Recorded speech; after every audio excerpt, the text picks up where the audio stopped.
Hello, നിങ്ങൾ മുട്ട കഴിക്കാൻ ഇഷ്ടപ്പെടാത്തവരാണെങ്കിൽ ഇങ്ങനെ ഒന്ന് ഉണ്ടാക്കി കഴിച്ചു നോക്കൂ. വളരെ ഈസിയാണ്, എളുപ്പത്തിൽ ചെയ്യാൻ പറ്റുന്ന ഒരു ഐറ്റമാണിത്. മുട്ട വേവിച്ചിട്ട് മുറിച്ച് വെക്കുക. ഇതിനുള്ള മാവ് ഞാൻ ഉണ്ടാക്കി 1.5 ഗ്ലാസ് മൈദയും 1/2 ഗ്ലാസ് കടലമാവും 3 സ്പൂണ് അരിപ്പൊടി പച്ചരിപ്പൊടിയും ഉപ്പും ചേർത്തിട്ടുണ്ട് ഞാൻ. മുട്ട മുറിച്ച് മൈദയിൽ മുക്കുക, പൊരിക്കുക. ഈസിയാണ്, സിമ്പിളാണ്, പെട്ടെന്ന് ചെയ്യാൻ പറ്റുന്ന ഒരു ഐറ്റമാണ്.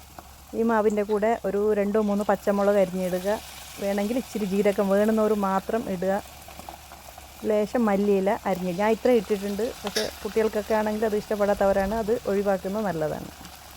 പിന്നെ മൈദ കലക്കി ഒത്തിരി നേരം വെക്കേണ്ട ആവശ്യമൊന്നുമില്ല. പെട്ടെന്ന് ഒരു ചെയ്യാൻ പറ്റുന്ന, കുട്ടികൾക്ക് മുട്ട വേവിച്ച് കൊടുക്കുന്നതിനേക്കാളും നല്ലത് ഇങ്ങനെ ചെയ്തുകൊണ്ട് പെട്ടെന്ന് തിന്നുന്നുണ്ട് അവർക്ക് നല്ല ഇഷ്ടപ്പെടുന്നുണ്ട്.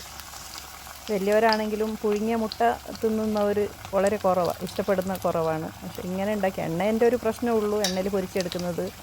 കൊളസ്ട്രോളൊക്കെ ഉള്ളവർക്ക് അതൊക്കെ ഒഴിവാക്കുന്ന നല്ലത്, വെറും പുഴുങ്ങിയിട്ടാണ് തിന്നു നല്ലത്.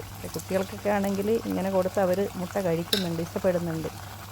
ഇവിടെയൊക്കെ എൻ്റെ മക്കൾക്ക് മുട്ട പുഴുങ്ങി കൊടുക്കുന്നത് തീരെ താല്പര്യമില്ല, കഴിക്കാറില്ല. അത് കഴിക്കുന്നെങ്കിൽ തന്നെ അതിൻ്റെ മഞ്ഞയൊക്കെ എടുത്ത് കളഞ്ഞിട്ട് വൈറ്റ് മാത്രമേ കഴിക്കുന്നുള്ളൂ. അപ്പോൾ ഇങ്ങനെ ചെയ്ത് കൊടുത്താൽ അവർ മൊത്തത്തിൽ കഴിക്കുന്നുണ്ട്, അവർക്ക് ഇഷ്ടപ്പെടുന്നുണ്ട്. നല്ല ടേസ്റ്റ്, നല്ല സോഫ്റ്റും ഉണ്ട്, നല്ല ടേസ്റ്റും ഉണ്ട്.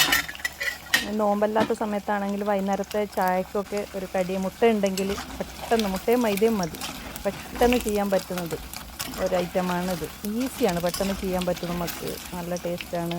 ഇങ്ങനെ ഉണ്ടാക്കി നോക്കുക. എല്ലാവർക്കും അറിയുമായിരിക്കും, അറിയാത്തവരുണ്ടെങ്കിൽ മാത്രം ഞാൻ കാണിച്ചു തരുന്നത്.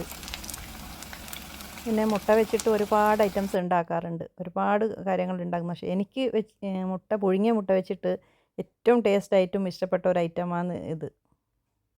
പിന്നെ നമ്മളെ കാസർഗോഡിലൊക്കെ ഇതിന് മുട്ട ബജി എന്നാണ് പറയുന്നത്. പക്ഷെ മറ്റുള്ളവർക്ക് എന്താ പറയുന്നതെന്ന് അറിയില്ല. മുട്ട ബജി എന്നാണ് ഇത് പറയാറ്. പിന്നെ ഇവിടെ ആണെങ്കിൽ കുട്ടികൾ മുട്ട പുഴുങ്ങിയതൊന്നും കൊടുത്താൽ കഴിക്കും തന്നെ അതിൻ്റെ മഞ്ഞയൊക്കെ കളഞ്ഞിട്ട് വൈറ്റ് മാത്രമേ അവർ കഴിക്കുന്നുള്ളൂ. അപ്പോൾ ഇങ്ങനെ ചെയ്ത് കൊടുത്താൽ അവർ ഫുള്ളായിട്ട് കഴിക്കുന്നുണ്ട്. Thank you watching video.